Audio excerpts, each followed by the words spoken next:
목에 가둘 수 없는 복음이라는 제목으로 말씀을 전하겠습니다.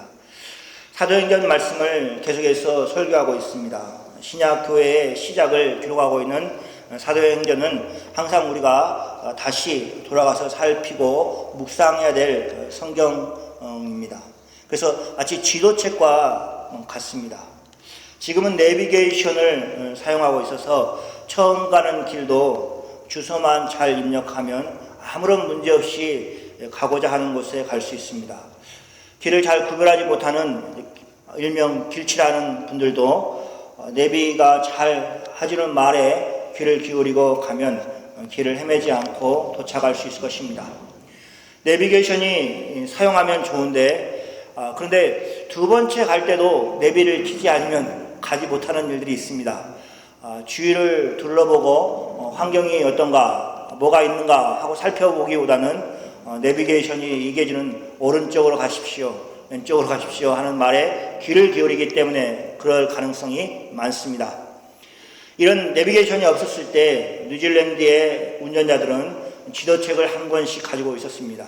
그래서 한 15년, 20년 전에 뉴질랜드에 온 사람들은 다 이렇게 지도책이 있었고 이거 없으면 안 된다 하고 꼭 가르쳐 주고 그리고 이게 자기가 잘 갔던 곳, 이게 볼만한 경치가 있는 곳 이게 표시를 해놨다가 주면서 이런 곳에 가면 참 좋다, 이런 음식점이 좋다 이렇게 이야기를 해주면서 아주 뿌듯하게 그 책을 넘겨주는 것을 보았습니다.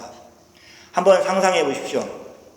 어느 음식점이 좋은지 모르는데 자신의 지도책에 빨간 점을 긋고 여기서부터 이렇게 쭉 가면 된다고 일일이 설명해 주는 그런 그림을 상상해 보십시오. 이렇게 사도행전은 우리에게 길을 보여줍니다.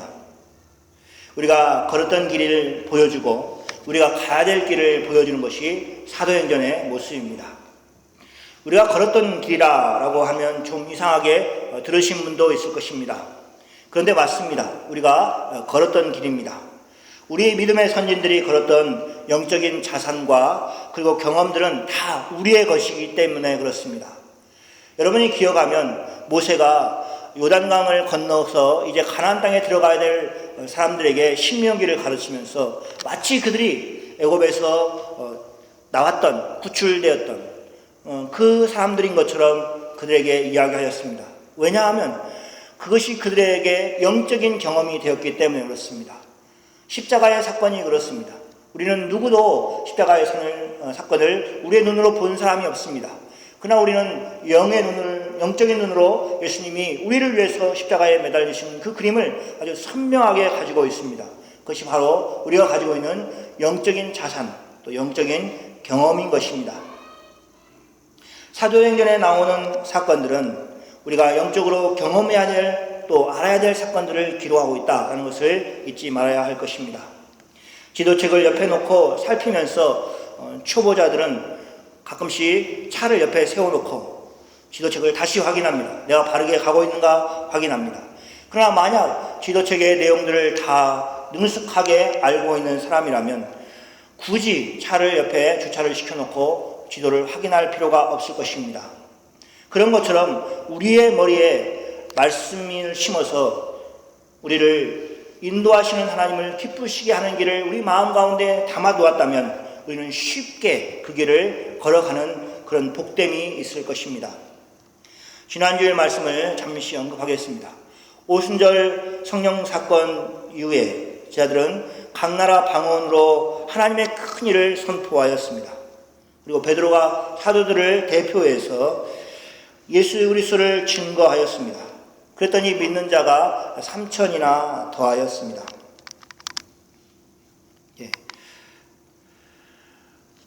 그리고 그들은 교회를 이루었습니다. 초대교회라고 하는 교회를 이루었습니다. 지금에야 대형교회가 있어서 3,000명 아니면 그보다 더 많은 숫자를 한 번에 다 수용할 수 있는 곳이 있었을 것입니다. 그러나 우리는 그런 그림보다는 오히려 적은 단위의 사람들이 함께 모여서 예배를 드렸을 가능성이 많다, 이렇게 초대교회에 대해서 이야기하고 있습니다. 사도들은 어쩌면 그들에게 하나님의 말씀을 가르치고 또 선포하고 그들의 필요를 공급해 주기 위해서 아주 바쁜 나날을 보내었을 것입니다. 마치 예수님을 따라다니면서 사역을 했었던 것처럼 그렇게 바쁜 하루하루를 보내었을 것입니다. 갑자기 그들에게 밀려온 엄청난 많은 일들과 그것을 책임져야 될 위치가 되어버린 것입니다. 그런데 베드로와 요한은 물론 성경에 언급되어 있지 않지만 다른 사도들도 마찬가지였을 것입니다. 성전에 기도하러 올라가고 있습니다. 마치 예수님이 바쁜 와중에 기도하시기 위해서 아무도 일어나지 않은 새벽 이명에 일어나셔서 기도하신 것처럼 또 일을 다 마치고 다 피곤해 있고 심지어 제자들이 피곤했는데 제자들을 먼저 보내시고 그리고 홀로 남아서 기도하셨던 것처럼 그렇게 사도들도 기도하기 위해서 성전으로 올라갔던 것입니다. 우리는 어떻습니까? 심란한 문제가 생기면 심란하기 때문에 기도를 못하고 피곤하기 때문에 또 기도를 못하고 바쁘면 바쁘기 때문에 기도를 못하고 그래서 우리가 어떻게 주님의 능력을 힘입고 살아갈 수 있겠습니까? 그래서 사도들의 모범, 예수님의 모범을 따라서 살아가는 우리 모두가 되기를 바랍니다. 기도하시는 절대적인 시간을 만들어 기도를 해야 됩니다. 시간을 늘리십시오. 우리는 천국에서 예수님만 바라보면서 삶을 살 것입니다. 한번 생각해 보십시오. 기도 시간이 기쁨의 시간이 될 것입니다. 주님과 우리가 만날 수 있는 유일한 시간이라고 얘기할 수 있을 정도의 그 시간이 기도의 시간이기 때문에 그렇습니다. 특별히 여러분이 전도를 하고 싶은 영혼을 위해서 기도하는 시간을 늘리십시오. 자주 생각날 때마다 그 영혼을 하나님께 의탁하십시오. 주님이 여러분의 기도에 반드시 응답하여 주실 것입니다. 그러나 기도는 그들의 목적이 아니었습니다. 기도가 목적이 아니었다. 기도는 그들이 하나님을 만나는 도구이고 수단이었습니다. 그래서 사도들은 안진뱅이에게 주목할 수 있었습니다. 성전으로 기도하러 가는 것이지만 그것이 전부가 아니었다는 것입니다. 하나님이 원하시는 일, 하나님이 무엇을 기뻐하시는가 하는 것을 사도들은 금방 알았습니다. 그리고 그것이 그들에게 기도가 되었습니다. 성전을 향해 갈 때는 기도하러 갔습니다. 그러나 성전에 들어가기 전에 하나님께 구하였습니다. 하나님은 그들에게 응답하셨습니다. 나사렛 예수 이름으로 일어나라 이렇게 명령한 것을 우리는 마치 이 안진뱅이에게 명령한 것으로 생각하면 안 됩니다. 그 전에 사도들은 그 안진뱅이를 하나님께 예수님께 의탁하는 기도를 드린 것입니다. 그리고 그 믿음 안에서 그가 나사렛 예수 이름으로 일어나 걸으라고 선포할 수 있었던 것입니다. 하나님을 향한 간절한 부르심이 사도들의 마음 가운데 있었을 것입니다. 하나님은 사도들의 기도에 외면하지 않으셨습니다. 하나님은 사도들을 부끄럽게 하지 않으시고 그들에게 주님의 능력이 임하게 하셔서 안진뱅이가 일어나고 걷게 되는 역사를 이루신 것입니다. 사도들을 통해서 하나님의 놀라운 역사가 일어나도록 하신 것입니다. 더 정확하게는 사도를 통해서 예수님이 행하셨던 그 일, 그 역사를 지금 행하고 계시는 것입니다. 3,000명이나 되는 사람들에게 사도가 시선에 팔려서 더 많은 영혼을 구원해내고, 아니 한 영혼, 아무도 관심 갖지 않는 그 영혼에 관심을 갖지 않았다면 지난주에 있었던 그 사건은 일어날 수 없는 것입니다. 동전을 하나 던져주는 것으로 자기의 모든 의무를 다한 것처럼 생각하였다면 그 영혼이 일어나 걷고 하나님을 찬양하는 역사는 일어나지 않았을 것입니다.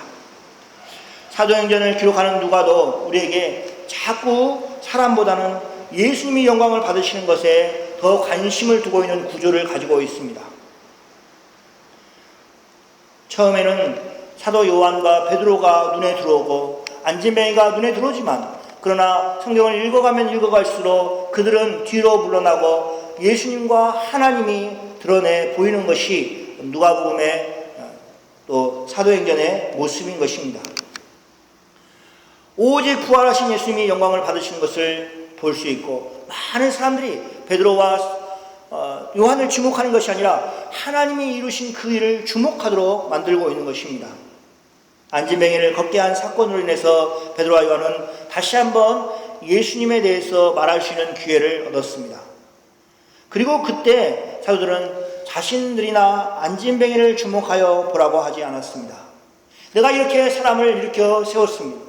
안진뱅이 된 사람을, 40여 년 안진뱅이 된 사람을 내가 일으켜 이제 걷게 하였습니다 라고 하지 않았다는 것입니다.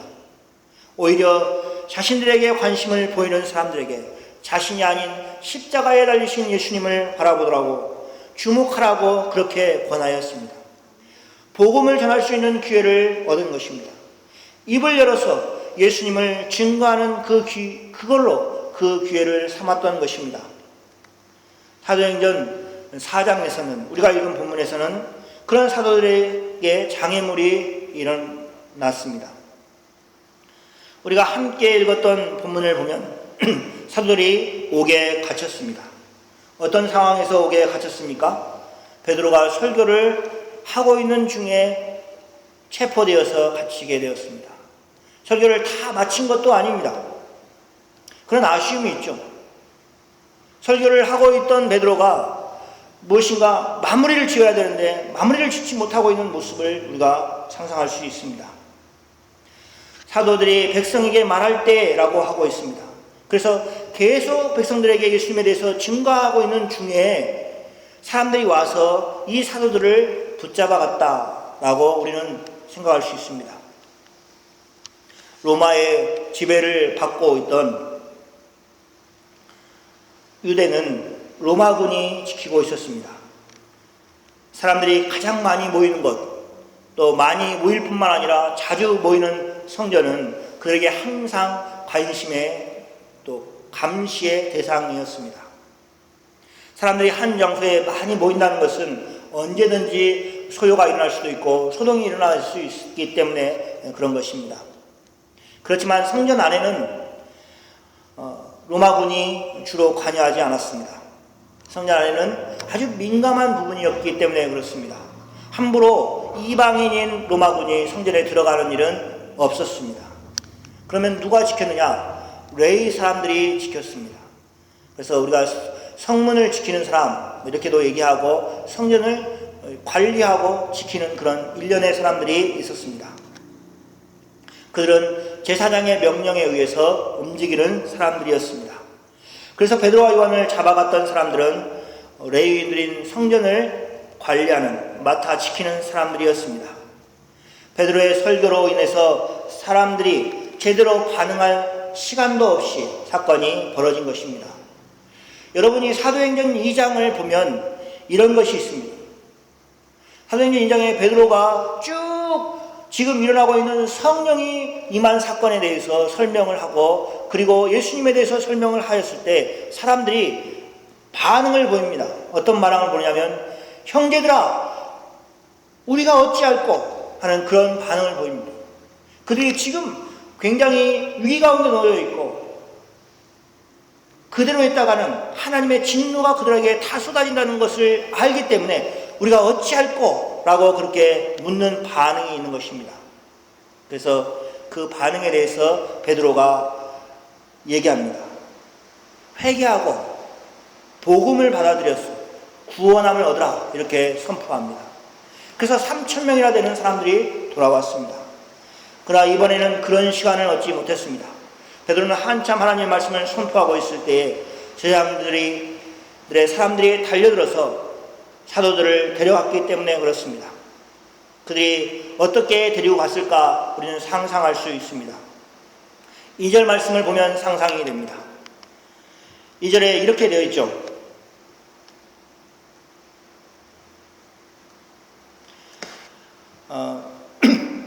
예수 안에 죽은 자의 부활이 있다고 백성을 가르치고 전함을 싫어하여. 개역 개정판의 성경 내용입니다. 개역 성경은 좀 다릅니다만 이렇게 되어 있습니다.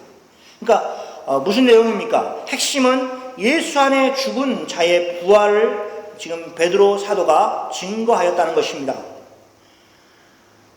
제사장들과 특히 오늘 본문에 나와 있는 사두개인들은 죽은 자의 부활을 믿지 않았습니다. 어떻게 하나님을 믿는 사람들이 부활을 믿지 않을까 하고 의문을 가질 수 있을 것입니다.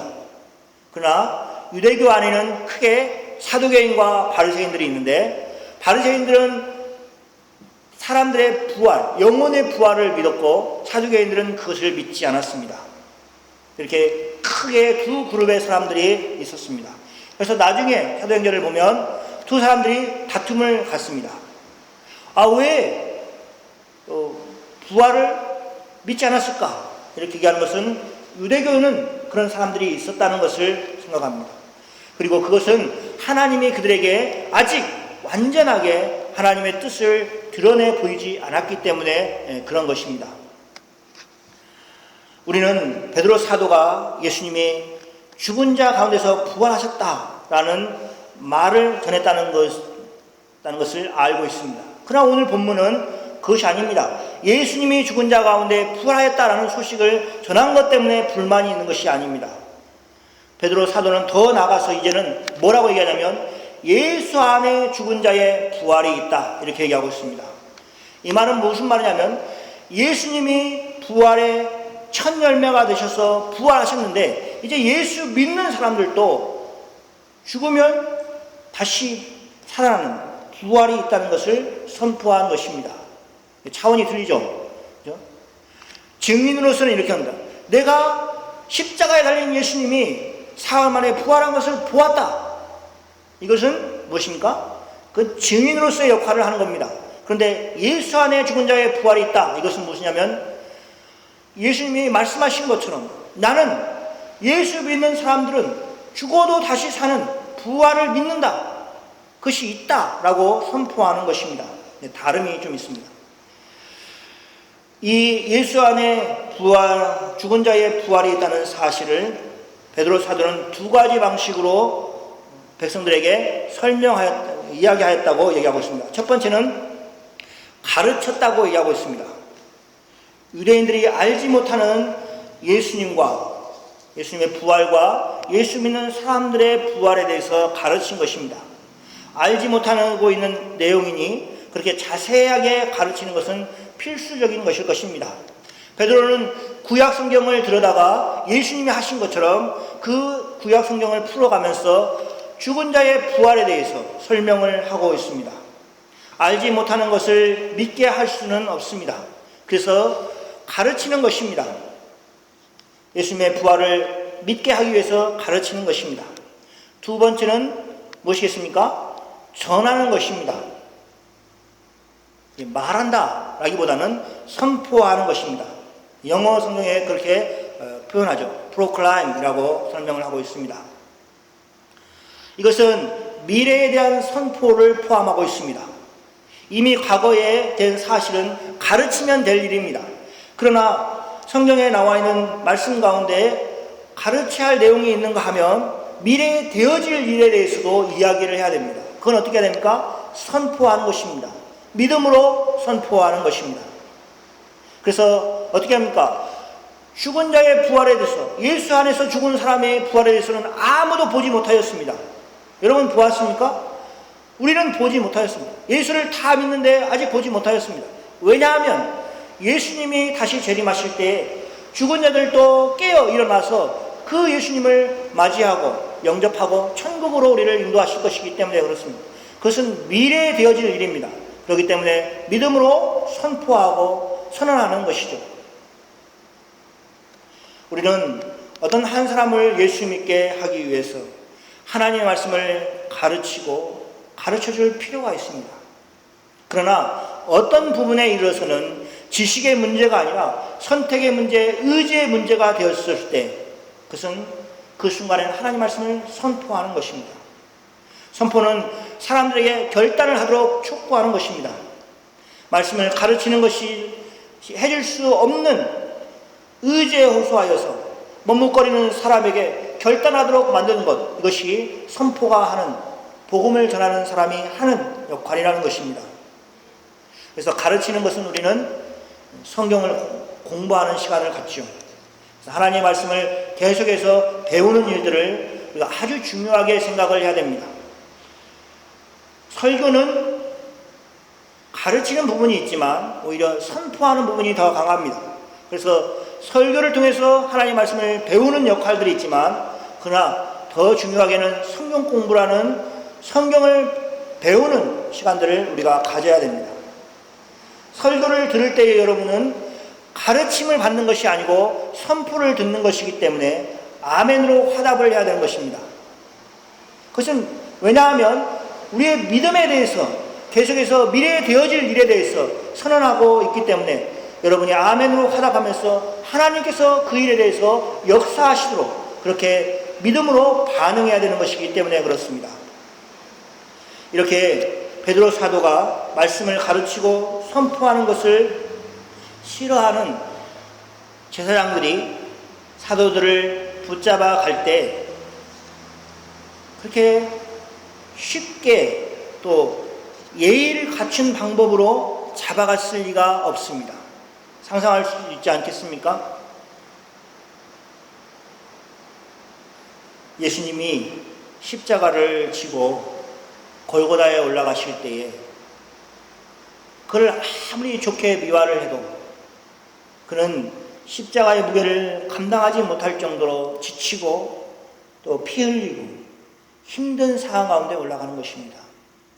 사도들이 잡혀갔을 때도 마찬가지였을 것입니다. 그들은 더 이상 말하지 못하도록 입을 손으로 가리고 그리고 아주 포악스러운 모습으로 질질 끌고 갔을 것이 당연합니다. 베드로와 요한이 쉽게 잡혀갔겠습니까? 반항을 했을 것입니다. 그래서 그 반항하는 것을 또 억압하기 위해서 더 큰 힘으로 그들을 눌렀을 것이 분명합니다. 그리고 잡혀간 그들을 제사장은 훈계하고 꾸짖고 돈을 돌려보내는 것이 아니었습니다. 조용히 타일러서 보내지 않았습니다. 오늘 본문은 날이 저물어서 그들이 감옥에 계속 가두어졌다 이렇게 얘기합니다. 왜 그러면 바로 보내지 않았느냐? 그들을 재판정에 세우기 위해서 그들을 잡아갔기 때문에 그렇습니다. 잠깐 훈계하고 너희가 그렇게 하면 안 된다 라고 말로 하려는 것이 아니라 재판에 세워서 그들을 아주 중한 벌을 주기 위해서 제사장이 미리 생각하였기 때문에 그런 것입니다. 그 모든 광경들을 지켜본 사람들이 어떤 생각을 하였겠습니까? 만약 우리가 성경을 천천히 읽어 내려간다면 그렇게 베드로와 요한이 잡혀갔을 때 얼마나 사람들은 당황하고 깜짝 놀라고 그리고 이렇게 잡혀가는 그 사람의 말을 내가 믿어야 될 것인가 하는 그런 의구심을 가질 것입니다.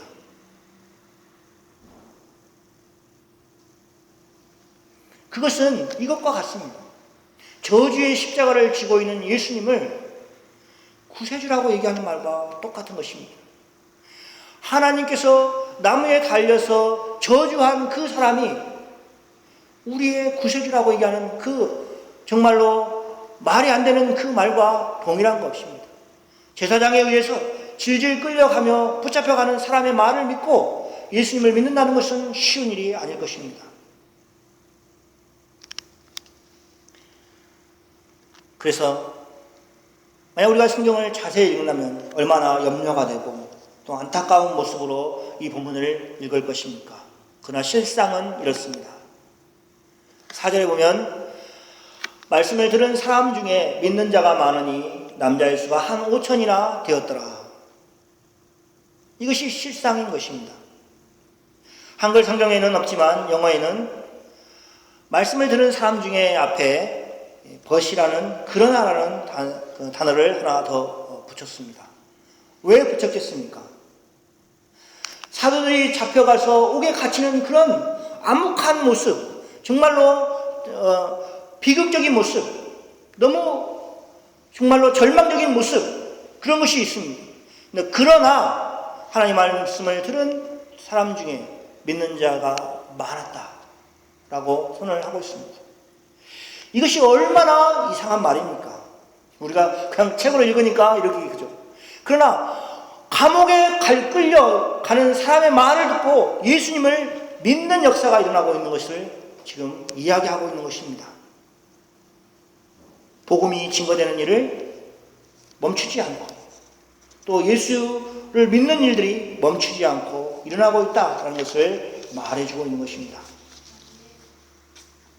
그래서 사도들을 옥에 가두고 신문하여서 복음을 가두려고 하였던 제사장들의 그 생각들은 헛된 것이었습니다. 왜냐하면 복음은 옥에 가두어 둘 수가 없기 때문에 그렇습니다. 그럼 왜 그렇습니까? 복음 전파는 사람이 하는 일이 아니기 때문에 그렇습니다. 사람이 하는 일이었다면 베드로와 요한을 옥에 가두고 사도들을 죽이고 또 핍박하고 함으로 인해서 예수를 믿는 일들이 멈춰져야 됐을 것입니다. 아니 사도행전에 나오는 어떤 사람의 말처럼 그냥 내버려 두라. 그러면 그들이 자연히 흩어질 것이다. 사람의 일이라면 그랬을 것이다. 그럴 것이다 라고 얘기하는 그 말대로 되었을 것입니다. 그런데 복음 전파는 사람의 일이 아니었어요. 사도행전은 그것에 대해서 분명하게 말하고 있습니다. 복음 전파는 하나님 자신인 성령이 하시는 일이다 하는 것입니다. 사도들은 도구로 사용되고 있었습니다. 그래서 사도들이 옥에 갇혔어도 복음은 전파되는 것입니다. 복음을 통해서 믿는 사람들이 계속 늘어나게 되어 있는 것입니다. 그럼 우리는 어떻게 해야 되는가? 복음 전파는 사람이 하는 일이 아니니까 우리는 손을 놓고 있어야 됩니까? 아닙니다. 우리를 통해서 성령께서 하시도록 하는 것입니다. 성령이 우리를 사용하시고 또 우리가 성령의 도구가 되어서 일하도록 그렇게 하는 것입니다. 그분이 명령하신 일을 해나가는 것, 순종하며 그 일을 이루는 것, 그것이 주님이 원하시는 모습인 것입니다. 그 일을 시작하고 진행하고 이루시는 분이 성령님이십니다. 그래서 우리는 그냥 성령 하나님이 원하시는 일을 해나가면 되는 것입니다. 우리 서부교회 성령님이 이 빈자를 채워주실 것입니다. 그런데 하나님이 누구를 사용하실까요? 저와 여러분을 사용하셔서 이 일을 이루실 것입니다. 우리가 복음을 전해서 한 사람을 구원하고 전도하는 것이 아니라 교회에서 말씀을 공부시키고 또 세례를 받게 해서 정말로 신앙 안에 잘 세워지는 데까지 우리가 책임지는 모습을 함께 가지기를 바랍니다. 제가 그 일에 관심을 가지고 있습니다. 그리고 그 일을 하고 나가려고 합니다. 그래서 광고 시간에 3분짜리 짧은 동영상을 우리가 함께 보고 다시 한번 전도의 도전을 받기를 원합니다. 옥에 갇히지 않는 복음은 무슨 의미입니까? 복음을 전파될 때 이 복음이 전파될까 하는 그런 의구심을 가지는 그런 환경 속에서도 주님의 복음은 힘있게 전파되는 것입니다. 저분이 정말 예수를 믿을까 하는 그런 의문이 가지는 그런 상황 속에서도 성령은 그 사람을 변화시켜서 복음을 받아들이도록 만드는 것입니다. 그래서 여러분이 옥에 가두어 놓을 필요가 없습니다. 여러분의 생각이라는 그 옥에 여러분 어떤 것도 가두어 놓지 마십시오. 하나님이라면, 하나님이 원하시는 일이라면 하나님께서 그 일을 이루어 주실 것이라는 믿음을 가지고 나아가는 여러분이 되시기를 축원합니다. 우리 함께 이 배경음악 가지고 함께 기도하는 시간을 잠깐 가지겠습니다. 소리를 내셔서 그럼 함께 같이 기도하겠습니다.